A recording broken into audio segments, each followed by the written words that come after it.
Hello, welcome to the channel, Setting the Stage. Today's video is called The Illuminati and the Establishment. If you like this sort of content, please subscribe.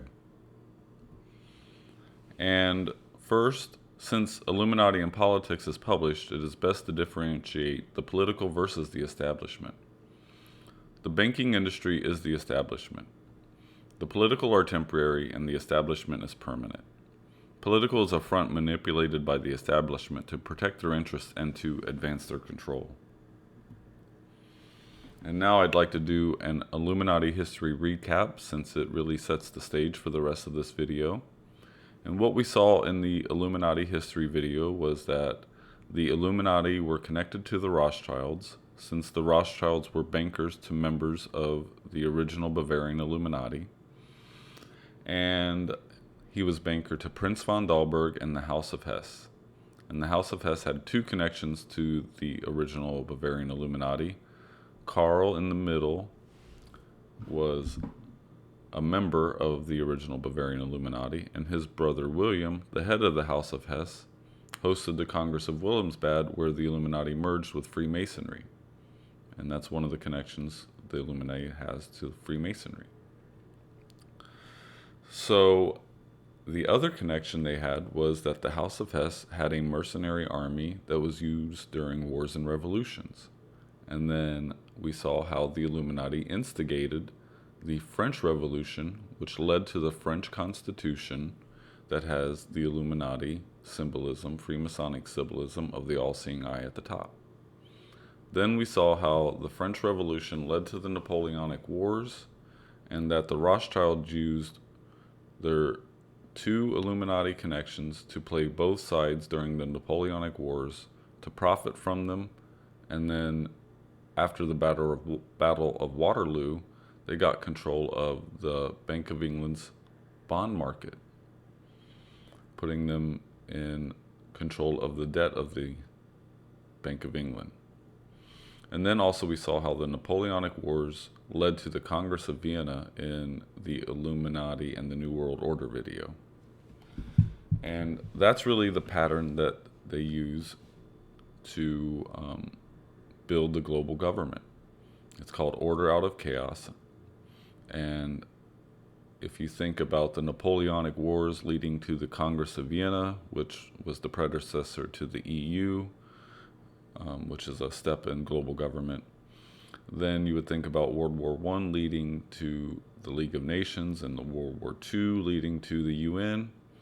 And really we see the Illuminati and the Rothschilds and the banking industry using that pattern to build the global government. Then we saw how the Rothschilds and the Rockefellers from the book The Creature from Jekyll Island got together to create the Federal Reserve System, the central bank of the United States, and how the Federal Reserve note, the US $1 bill, uses the same Illuminati symbolism that we saw on the back of the French Constitution. So that really is the recap for the Illuminati history, and shows the history from the Rothschilds and the original Illuminati through to the Federal Reserve System and their system of order out of chaos to build a global government. Now I'd like to look at some quotes. The first one from Woodrow Wilson. He says, "Some of the biggest men in the United States in the field of commerce and manufacture are afraid of somebody, are afraid of something. They know that there is a power somewhere so organized, so subtle, so watchful, so interlocked, so complete, so pervasive, that they had better not speak above their breath when they speak in condemnation of it." And then Supreme Court Justice Felix Frankfurter says, "The real rulers in Washington are invisible and exercise power from behind the scenes." And then Theodore Roosevelt said, "Behind the ostensible government sits enthroned an invisible government, owing no allegiance and acknowledging no responsibility to the people." And then I would like to look at two quotes from two Rothschilds. The first is from Mayer Amschel Rothschild, the father of the Rothschild family banking dynasty. And the second is from Nathan Mayer Rothschild, his son that he sent to London, England, who helped get control of the British bond market following the Battle of Waterloo during the Napoleonic Wars. And Mayor Amschel Rothschild said, "Let me issue and control a nation's money, and I care not who writes the laws." And Nathan Mayer said, "Who controls the issuance of money controls the government." So really what they're saying there is that if the banking industry controls the issuance of new money, then they control the government. And that obviously makes sense since the government needs to spend money to act and accomplish things. So if the banking industry is creating the money, the government always has to go to the banking industry to really be able to have the money to do anything. And then Barry Goldwater says, "Most Americans have no real understanding of the operation of the international moneylenders. The accounts of the Federal Reserve System have never been audited. It operates outside the control of Congress and manipulates the credit of the United States." And Henry Ford said, "It is well enough that people of the nation do not understand our banking and monetary system, for if they did, I believe there would be a revolution before tomorrow morning." And really what they're talking about is fractional reserve banking with a central bank. The Rothschilds and Rockefellers are proponents of fractional reserve banking with a central bank. Fractional reserve banking means the banks can lend out more money than they have through loans. This expands the money supply through debt. Loans are new money. The new money becomes deposits. The deposits become reserves that the banks use to issue more loans. It takes the power of printing money or money creation, since it is usually electronic ledger entries now, away from the government and gives it to the private banking industry. The current system also uses a central bank. The central bank can bail out the system since it has the power of the printing press and is the lender of last resort. The banks also buy government bonds. The bonds are debt the government owes the banks, and the banks buy bonds with money they created out of nothing. And the bonds can be used as reserves again to issue more debt. This makes the entire system a Ponzi scheme of debt. Benefits of fractional reserve banking for the banks. It makes the government beholden to the banking industry, since the banks create the money, not the government. It's less risk, since the loans they issue are newly created money and not existing wealth. Banks can manipulate the system by loosening and tightening credit. Easy credit stimulates the economy and leads to booms. Tight credit leads to busts.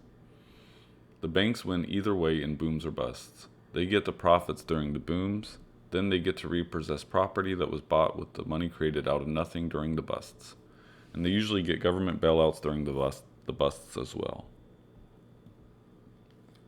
And now some more quotes. The first from Charles Lindbergh. He said, "This Federal Reserve Act establishes the most gigantic trust on earth.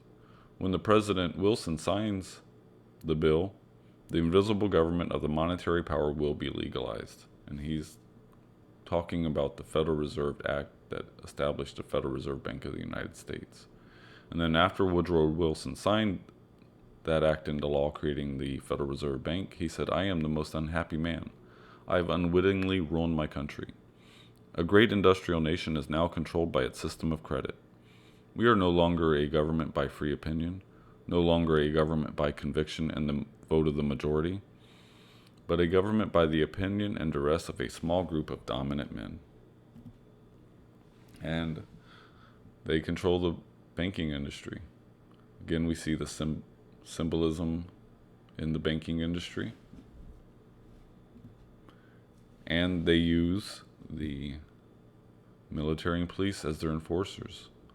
We saw the connections between the military and police symbolism in the Illuminati and politics video, and now we can see that this is the enforcement arm of the banking industry, and they use this every time there is a need to protect the banking industry at the harm of the public.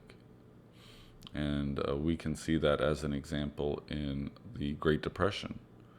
They confiscated the gold wealth of the public to solidify and protect the banking industry. And that's how Fort Knox was made.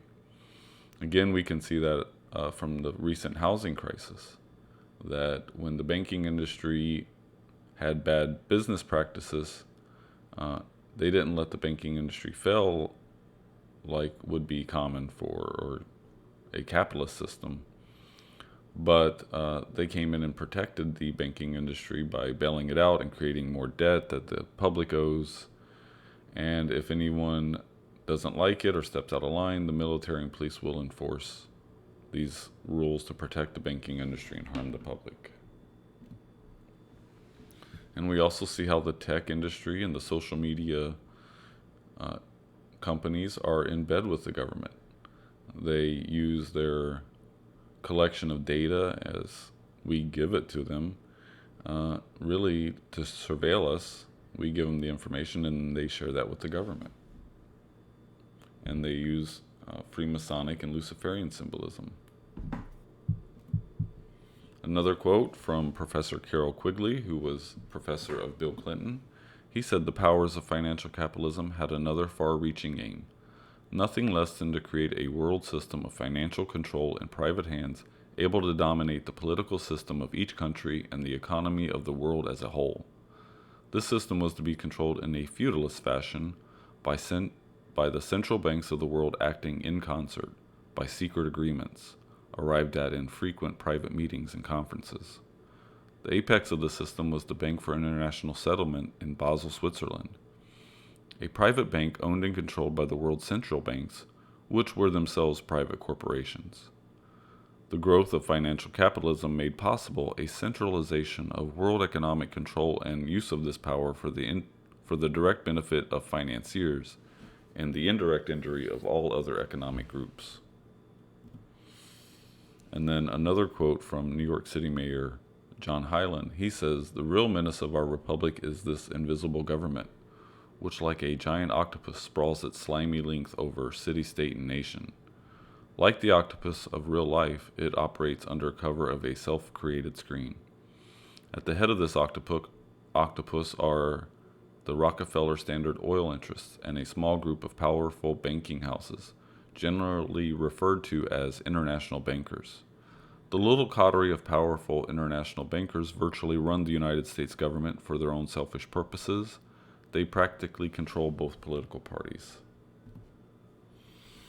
And we saw in Professor Carroll Quigley's quote that he said the system was to be controlled in a feudalist fashion by the central banks of the world acting in concert by secret agreements arrived at in frequent private meetings and conferences.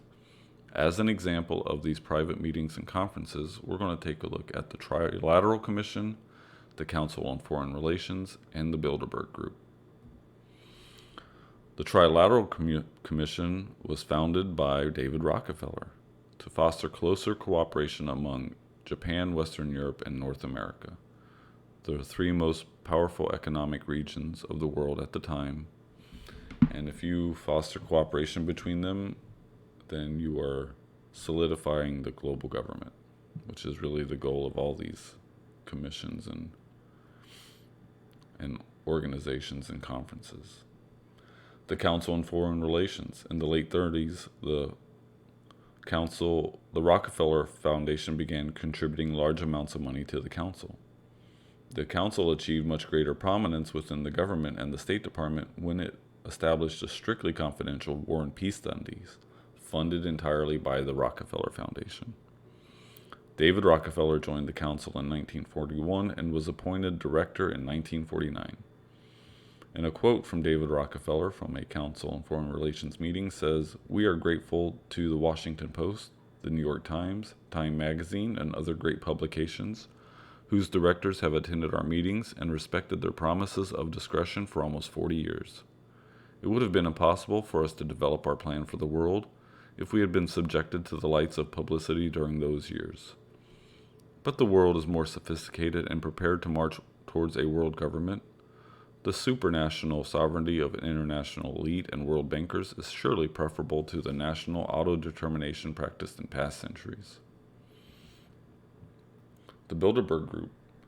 The Bilderberg meeting is an annual conference established in 1954 by Prince Bernhard of the Netherlands to foster dialogue between Europe and North America. Again, international globalist conference. Another quote from David Rockefeller says, If the Council on Foreign Relations raises the hackles of the conspiracy theorists, the Bilderberg meetings must induce apocalyptic visions of an omnipotent international bankers plotting with unscrupulous government officials to impose cunning schemes on an ignorant and unsuspecting world. The United Nations is connected to the Rockefellers in many ways, but the most prominent way is that the Rockefellers donated the land that the UN headquarters is built on. And it says the United Nations decided to build on Rockefeller's East River plot since the land was free and the landowners were well known. And we saw this symbolism. This is the Freemasonic Order out of Chaos Phoenix symbol. And we took a look at this and its connections to the UN flag in the Illuminati and Satanism video, and how this flag represents satanic global governments. So, and how it's connected to the Rockefellers. Some other Luciferian associations with the UN are the Lucis Trust, originally Lucifer Trust, and it does the spiritual work of the United Nations and the liberation of humanity. Lucis Trust is a United Nations NGO. Other Luciferian associations with the UN come from David Spangler, Director of Planetary Initiative at the United Nations, and he says Lucifer comes to give us the final gift of wholeness. If we accept it, then he is free and we are free. This is the Luciferic initiation. It is one that many people now and in the days ahead will be facing, for it is an initiation into the new age. And he says no one will enter the New World Order unless he or she will make a pledge to worship Lucifer. No one will enter the New Age unless he will take a Luciferian initiation. And then other Luciferian associations to the UN's World Bank come from the Early Childhood Initiative, who uses the pyramid and all-seeing eye symbolism.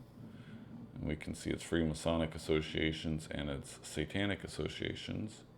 And we see it on their poster for the Early Childhood Initiative. And the Rockefellers are depopulationists. John D. Rockefeller III founded the Population Council with a handful of depopulation experts and eugenicists, with important funding from the Rockefeller Brothers Fund. And the Rockefellers are associated with the UN, and the UN is depopulationists.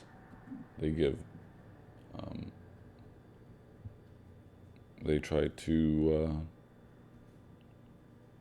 depopulate the world. Rockefellers are depopulationists, and according to Rockefeller medicine men, they control the medical industry, which is very ironic that the depopulationists would be in control of the healthcare system in such a way.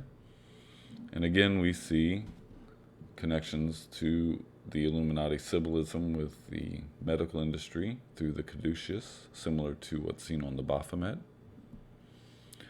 They use overpopulation to justify their depopulationist agenda. Other prominent depopulationists include Bill Gates, Ted Turner, and Prince Philip. If you've liked this presentation, please look forward to other presentations coming up in this series. Thanks for watching and have a nice day.